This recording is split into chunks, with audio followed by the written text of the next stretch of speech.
बिस्मिल्लाहिर्रहमानिर्रहीम, अस्सलाम वालेकुम। आईवेक्स मीडिया नेटवर्क पे चक्कर के नए एपिसोड के साथ फैजुल्लाह बेग आपकी खिदमत में हाजिर है। कैसे हैं आप लोग? Thank you very very much for following our program. जिस तरह आप लोग हमारे प्रोग्राम को फॉलो करें तो हम भी कोशिश करें कि अपने ऑडियंस को फॉलो करें, और जो सजेशंस आ रही हैं कि इन एरियाज़ को एक्सप्लोर करें, तो हम कोशिश करें कि हम कुछ इस तरह का प्लान बनाएं और मैप बना के चॉकआउट करके हम उन एरियाज़ को एक्सप्लोर करने की तरफ चल पड़े। वेल, आज के इस प्रोग्राम में हम जाने लगे हैं अस्तोर वैली। जी, अस्तोर वैली जैसा कि नाम से थोड़ा सा यूनिक है, तो let me tell you, this is an amazing place to be।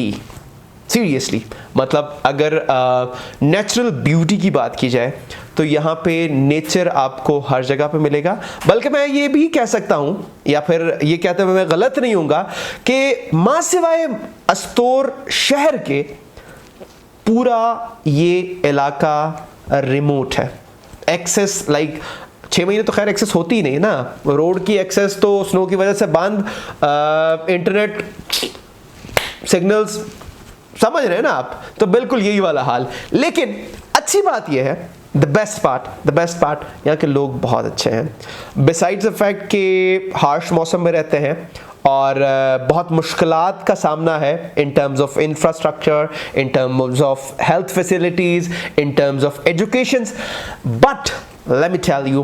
these people are really amazing. They have got hospitality. बल्कि मैं कल एक ट्रैवलर का पढ़ रहा था, तो वो कहता है कि जी, अगर मैं अस्तोर में जाके किसी चीज़ से मरूंगा तो उसकी एक ही रीज़न होगी कि लोग मुझे चाय पिला के मार देंगे। यानी कि वो ये कहता है कि जी, मैं जहाँ भी गया हूँ, जिस जगह से गुजरा हूँ, people have offered me T, मतलब गर्म चाय। ऑब्वियसली ठंडे इलाके में अगर आपको गर्म चाय मिल जाए तो what is better than that. Besides this thing, वो कहता है कि जी, नेचुरल ब्यूटी कूट के भरी हुई है। स्टार्टिंग ऑफ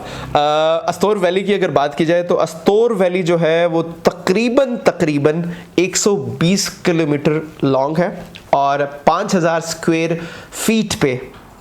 बल्कि 5000 स्क्वायर किलोमीटर पे ये एरिया फैला हुआ है। और आबादी खैर बहुत ज़्यादा नहीं है, लेकिन स्लोली एंड ग्रेजुअली हम देखते हैं कि जी, लोग शहरों की तरफ बढ़ रहे हैं और रिमोट एरियाज़ उस तरह से रिमोट अब नहीं है, बट फिर भी आबादी का जो तनासब है पहले की निस्बत अब थोड़ा सा कम है। जंगलात की बात की जाए तो one of the wild forest, बल्कि अभी रिसेंटली आई गेस इन दिसंबर यहाँ पे नेचुरल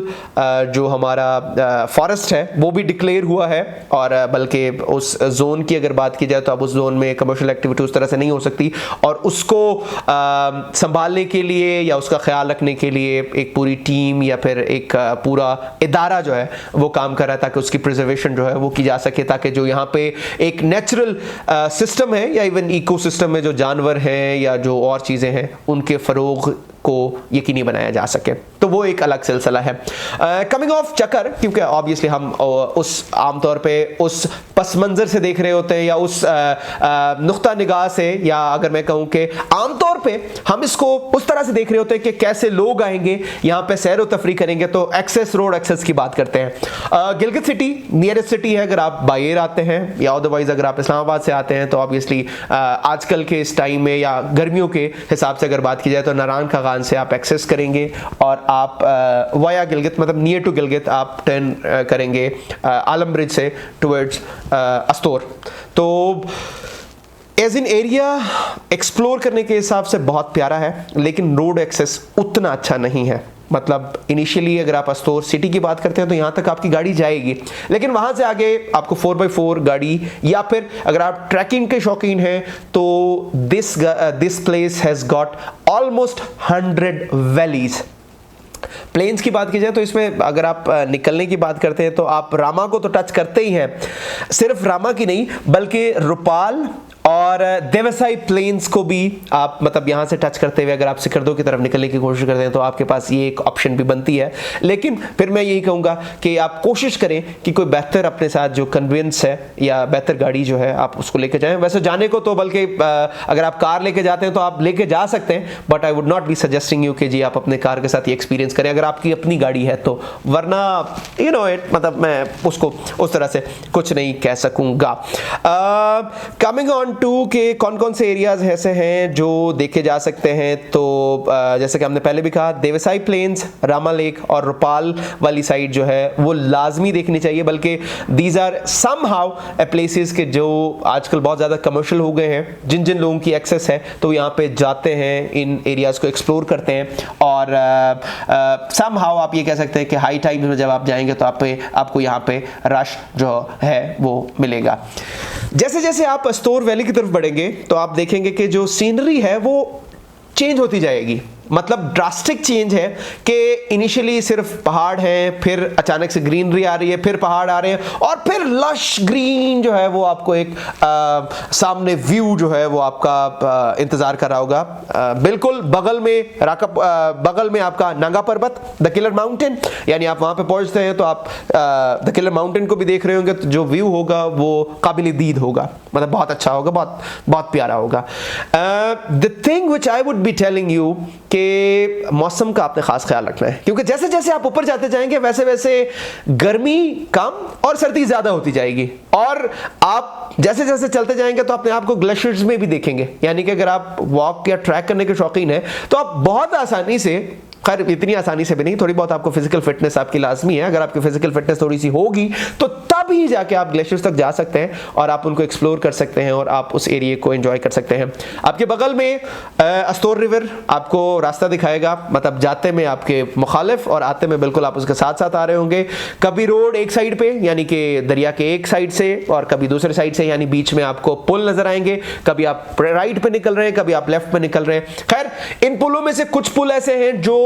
काबिल दीद आपको नजारे तो देते हैं लेकिन खतरनाक भी हैं, तो आई वुड बी सजेस्टिंग कि आप जब भी किसी भी जगह से गुजरें तो सबसे पहले अपनी सेफ्टी को यकीनी बनाएं। मतलब बहुत दफा हमें ये देखने को मिलता है कि लोग टिकटॉक बना रहे हैं, इंस्टा पे स्टोरीज बना रहे हैं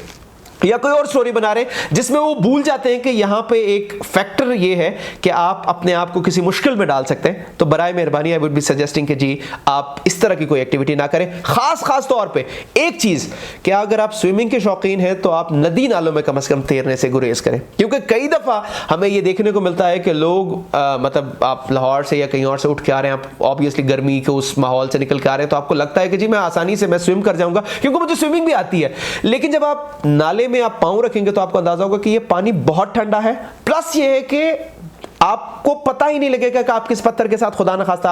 आप लग जाएं और आप किसी ऐसी चीज को इनवाइट करें जो आप शायद चाहते भी नहीं होंगे, आपके साथ वाले भी कोई नहीं चाहते होंगे। तो अपनी सेफ्टी को यकीनी बनाएं, जब भी जहां भी जाएं तो अपनी सेफ्टी को प्रायोरिटी रखें, तस्वीरें बनाएं, वीडियोस बनाएं, सारी चीजें बनाएं, बट अपनी सेफ्टी को यकीनी बनाते हुए।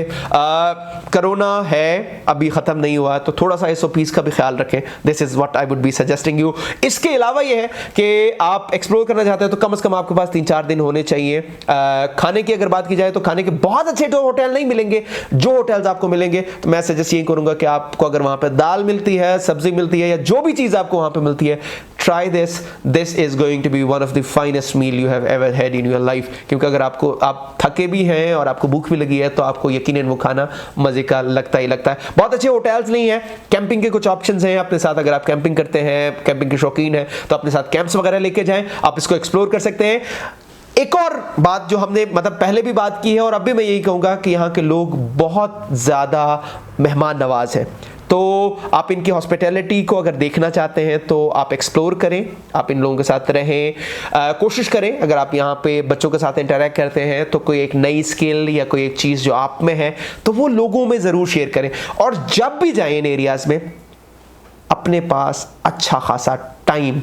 लेके जाएं, क्योंकि अगर आप एक दिन के लिए जाते हैं, आधे दिन के लिए जाते हैं तो शायद आपको वो उस तरह से मज़ा ना आए। लेकिन अगर आप 4 दिन स्पेयर करेंगे वहाँ पे तो यकीनन आप